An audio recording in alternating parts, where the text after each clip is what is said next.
Hello, everybody. Welcome to another episode of the Create Zill Sip and Chat, where we are on a mission to eradicate poverty by empowering individuals, families, and community groups by equipping, connecting, and providing access to resources that aid in the eradication of poverty. My name is Kim McCory, and I am the host of the Create Zill Sip and Chat. Go ahead on and smash that like button, hit that notification bell, and also subscribe to my channel. So when there are interesting topics or topics of interest to you, you can be ahead of the game and have a complete notification to join the conversation. So tonight, I want to talk about education, which is one of the factors that I believe is important when we talk about eradicating poverty. And I'm just not talking about education across the board. I really want to talk about children or individuals with special needs that are in the education system. I had a call from a parent recently, and that parent was very distraught. They were kind of like at their wits' end. They have a child or a student. He's 7 years old, and he's really struggling to with his exceptionality. And those individuals that have a child with disabilities or have a child that requires special services as it relates in the education system, you know that parents are always on the defense, and it's sometimes a struggle. Very rarely will you find a school, a principal, a teacher, or an IEP team that really gets it right. That is very rare, and I'm sorry to say it. And this particular child, he really has challenges because he's in the state of Louisiana. And even though I live in Texas now, I had a child with special needs many, many years back, not a whole lot of years back, but a few years back that grew up in that Louisiana system. And when I tell you that I was accused of things.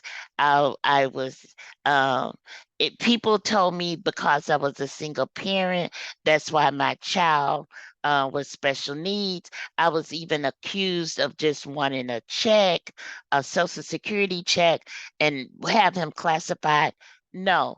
And for 90+% of the families and the parents, I can tell you they don't want a check. They really want the best for their children. They want their children to have an education. Because at the end of the day, it's not that they're slow, or it's not that they're on the short bus, or it's not that they're stupid or they can't learn. No, they learn differently and they have to have supports and services. So let me get back to this topic with this parent.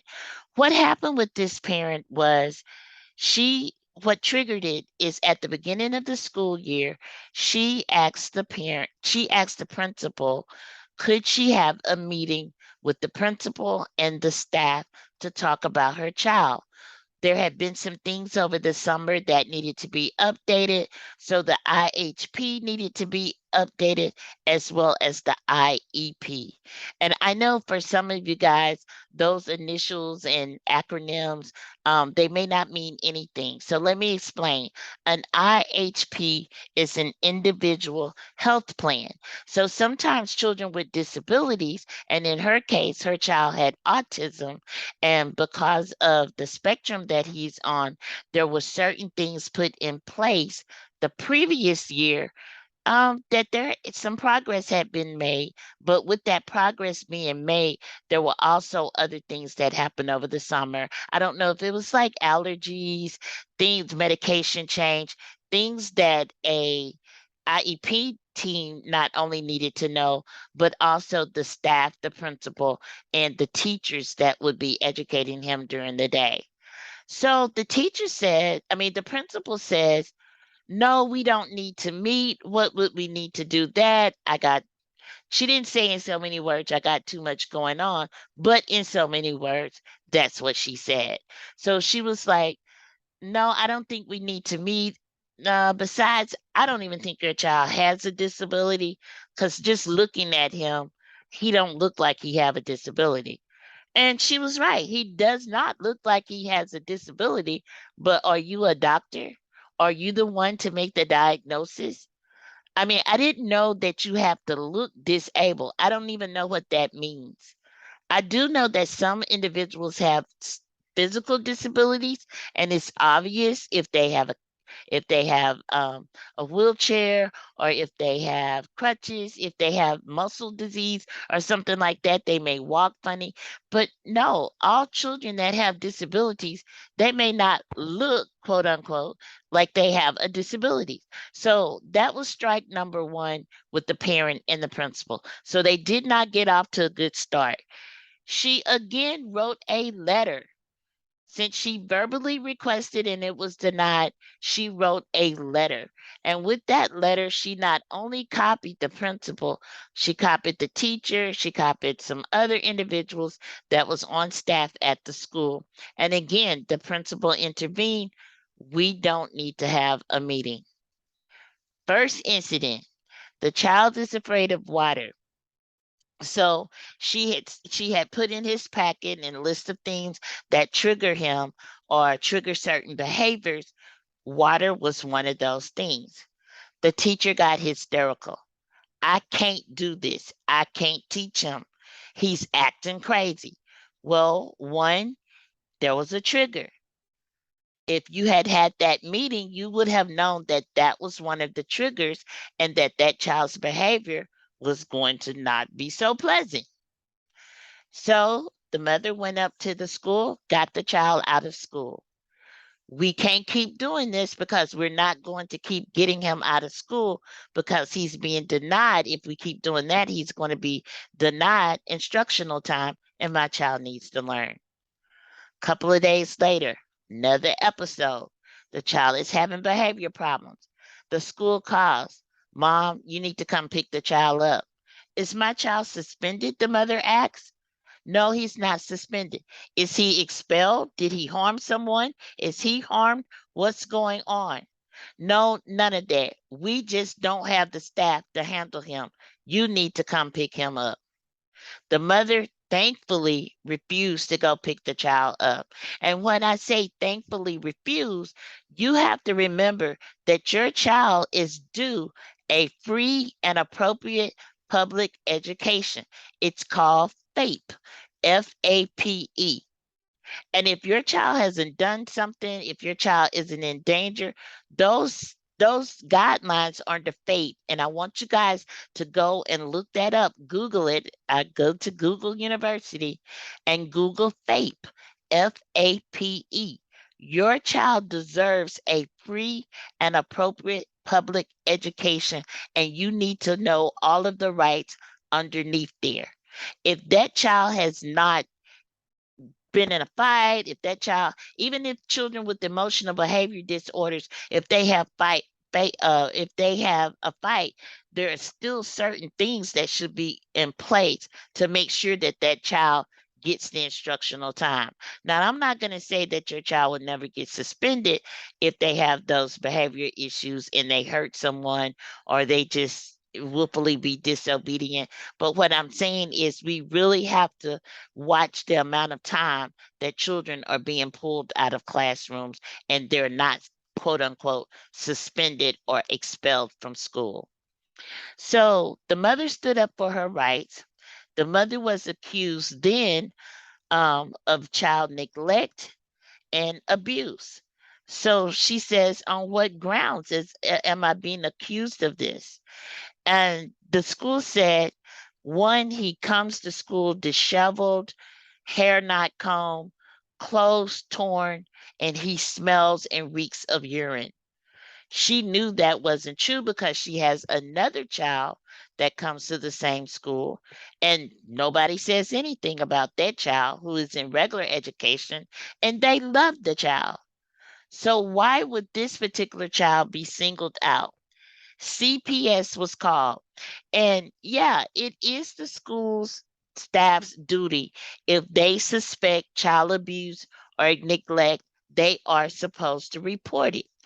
But you have to think, come on, people, you have to think this was in retaliation of her not going to pick that child up. and then quoting them the rights. And then she even told me that she handed that person a book, a handbook, to say, hey, these are my rights. I know my rights. Here's your copy of my child's rights.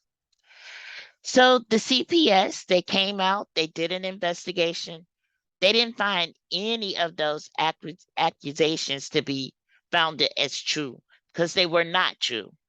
And so the CPS worker even said, what is going on? And so the mother said, hey, my child has special needs. He has autism. One of the things that trigger him is water. So we're on a regimen of slowly working him into taking showers on a daily basis. He takes showers this many days a week. However, I sent a hygiene pack with him. He has a hygiene pack that's permanently stationed in the room, and he also carries one on a daily basis. He knows how to clean up under his arms. He has body wipes. I pay for everything. Everything is there. So the CPS worker made a note of that and got the health records and understood what plan that child was on and that they were working through it. Now, a piece of information I did not tell you all is that the mother actually quit her job so she could tend to her child and make sure that he got the best education. So it does not sound like to me, and I've been knowing this mother for a while, even when she was a student and she was going through this when her mother was living. So I'm sitting there thinking, okay, what's going to be their next move? Their next move was to say that the child was living out of district, so they only have a certain amount of time to make sure that they find a school or provide proof that they lived in the district. And then the principal said, someone told us that you all are not living in the house that's on the record, that you live in another house. So the mother said, yes, I do own the house in that particular parish, because in Louisiana, they have parishes, not counties. But that is one of my investment properties. I even own a house in another city that was close by as an investment property. But the house that I physically live in, that all my bills are in, that my driver's license state the address, and my mortgage says this is the house that I live in, me and my children and my husband, this is where we live. So I told her, I advised her, go ahead on and turn that paperwork in. You have it, your mortgage, you have receipts, you've been paying your mortgage there for years, you have your driver's license that prove it, you have other bills. So she kind of went overboard and sent a whole packet of things to prove that she's living in that house. And she was very upset because she said, I didn't know that I have to, if I have investment property somewhere, that I have to use those addresses. No, I'm trying to do the right thing. I'm being honest. I live in the district and I'm trying to get services. So that was an easy fix because she got the paperwork, got the driver's license, proved where her residency. So that didn't work. So the school tries something else. The school refuses to pick her child up. And what I mean by that is the bus driver refuses to come down the same road that they've been coming down all the time, even when she was a child on that same road and picked her up as a child. They are now refusing to come because they indicate that it's a safety hazard. They asked the mom to drive the student a few miles up the road to an abandoned house. Now, a child with autism, there's just certain things that trigger them and they react different ways. And the abandoned house situation at 6 o'clock in the morning when it's still like the break of dawn, dark outside, he is absolutely afraid to get out of the car. So it takes a minute to get him out of the car and onto the bus. And the bus driver states, I'm frustrated. I can't do this anymore. You're going to have to start taking him to school. because I cannot deal with this. She's not providing services because she don't want to deal with him and his reaction to getting out in the dark and getting on the bus, which it would seem like a simple fix. We need to find out if she can actually go down that road and should be going down that road. So that's another issue and battle that the mother has to face. So let's fast forward. We've checked the out of district. We got paperwork for that. The CPS worker has come out, couldn't find any of the allegations to be true. And now we're to the father of the child comes to the school to check the child out for an appointment. The father was asked for his ID, which he should have been asked for his ID, and the father presented the ID. The ID was taken to the back. The principal comes out. You don't look like his father. I've never seen you before. The father explains, hey, I'm an over the road truck driver. I'm on dad duty today. I come to pick my child up to take him to his appointment. I gave you the driver's license. What else do I need? So an interaction occurs between the father and the principal that was not so pleasant. The father who is Hispanic, he immediately says it was bias, it was racism involved. I can't confirm that, but allegedly this principal wanted to know deeper into the relationship of my friend who is a African American, who's black, and her husband who is Hispanic. Now, I want you to understand this is a rural part of Louisiana. So, some of the individuals that live in Louisiana still don't believe in biracial or bicultural marriages. So, it was immediate that the principal may have, and like I say, this is allegedly, may have had some racist remarks. The dad did not record those remarks. So we those are unfounded, but several people have told the parent or told the mom rather that yes, this lady does not like one, she does not like people of color, and two, she definitely does not believe in biracial marriages. How they know that, I have no idea, but they said that she has been in trouble before for treating another couple the same way. So hopefully that is not the case. We hope that she has not made it that personal. But for the father, he was ready to pull the child out of the school. The mother said, no, we have to fight. Because one, I've already quit my job. I went to school to get a license to do my job, was good at my job, but my child comes first. So she explained to her husband, how many times are we going to keep running? We can't keep running because my child is due an education. And the dad was like, I don't care how much it costs. I don't care what we have to sell or how many jobs I have to get. I want to just put him in the best place where he's going to get an education. This is not right. And I see the mother's point because if you keep running, he's what is that teaching the child? And also, the child is not going to have a stable education environment because you're going to constantly have to keep running because people are not providing him services. So I also advised her the first thing we need to do is one, go ahead on and settle the residency issue, which she said that she would.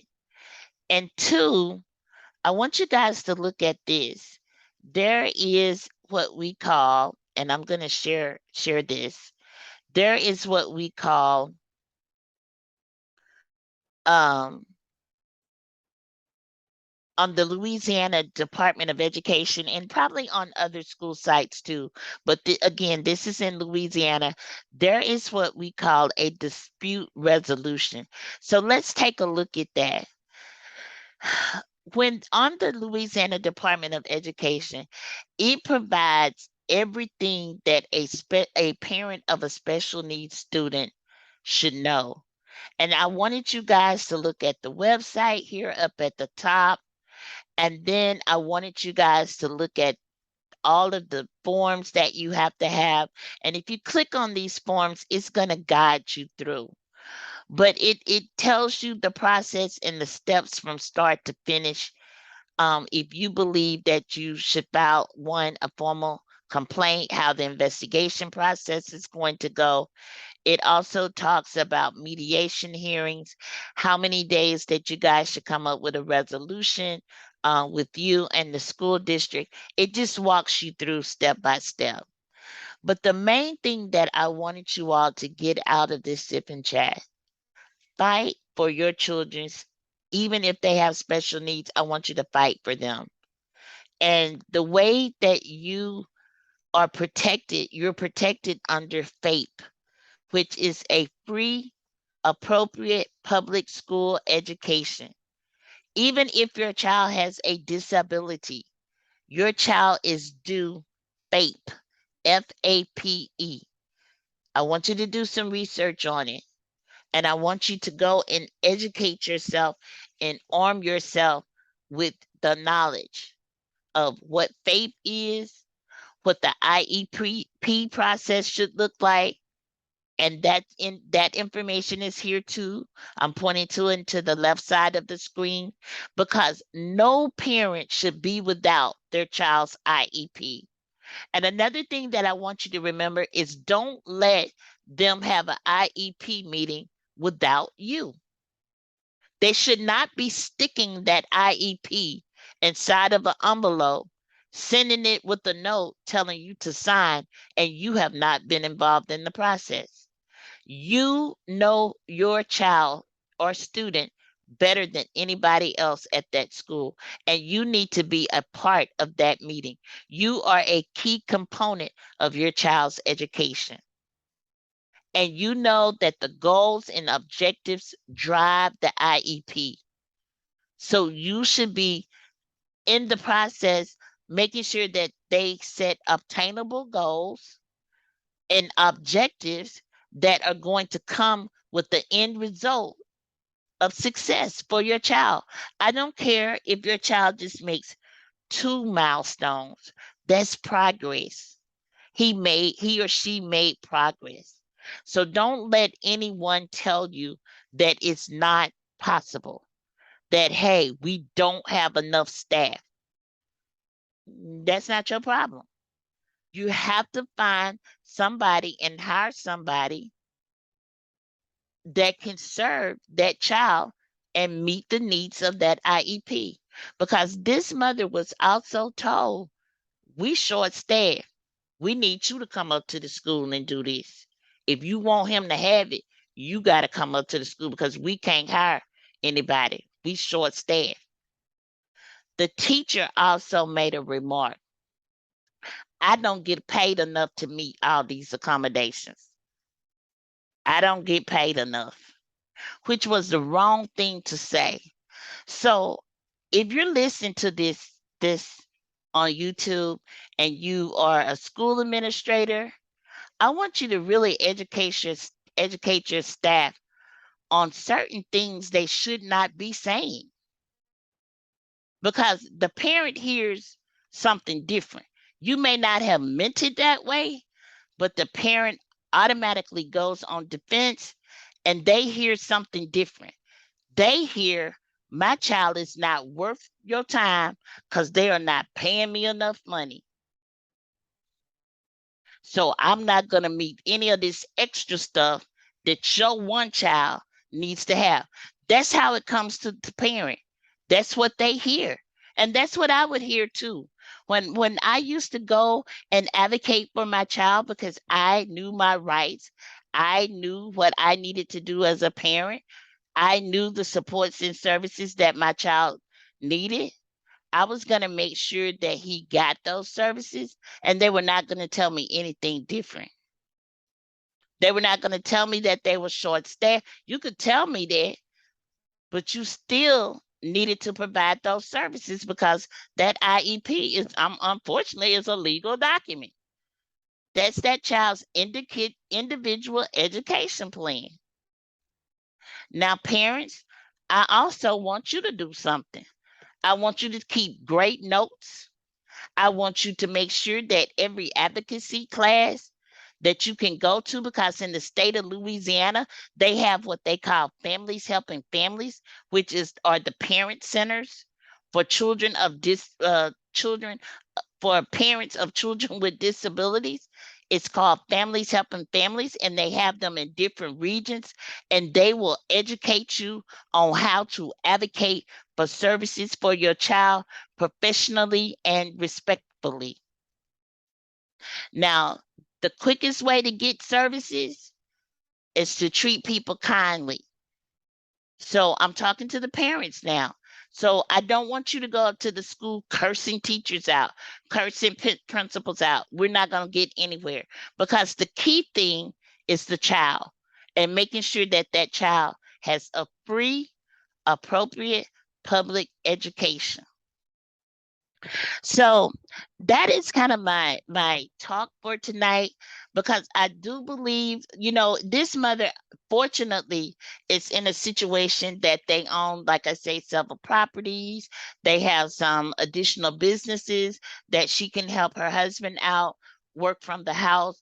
But she decided to quit her job, which she was so proud of herself, from going to complete her degree, her bachelor's degree, and she wants to go back into something different and get another bachelor's degree. And so she needs to make sure that her child is going to be taken care of when she enters school next year, 2023.